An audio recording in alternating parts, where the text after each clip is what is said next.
Shoutout to Ma'am Kim Derla. Ito at na-receive ko na ang books mo. Ang dami pang freebies. Napaka-cutie naman nito. Ang daming bookmarks. Thank you talaga at na-meet kita online. I'm excited to unbox my books na I know signed copies pa ito. May pa-dedication pa. Hi Miming, nice to meet you online. May these books remind you that there is a time and season for everything. Happy reading. From the author herself, Kim Derla. Ay, at sino ba naman ang hindi kikiligin dyan? Wow! Buksan na nga natin at nang mabasa na ito, 4 na books nga ito from Kim Derla. Ayan, yung kanyang paghilom na bestseller, pagsibol, paglayag, at paghilom journal. Gustong gusto ko itong paghilom journal. Sana masimulan ko na.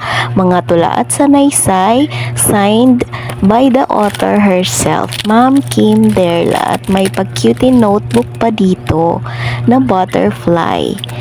Ayan, para makapag-start na rin tayo magsulat ng ating mga tula. Ayan, so happy reading. Para ito sa mga broken-hearted at kahit hindi broken-hearted or heartbroken, pwedeng-pwede itong basahin for self-growth. Gamitin natin itong journal, no, para makabuo rin tayo ng ating mga tula, maisulat ang ating nadarama.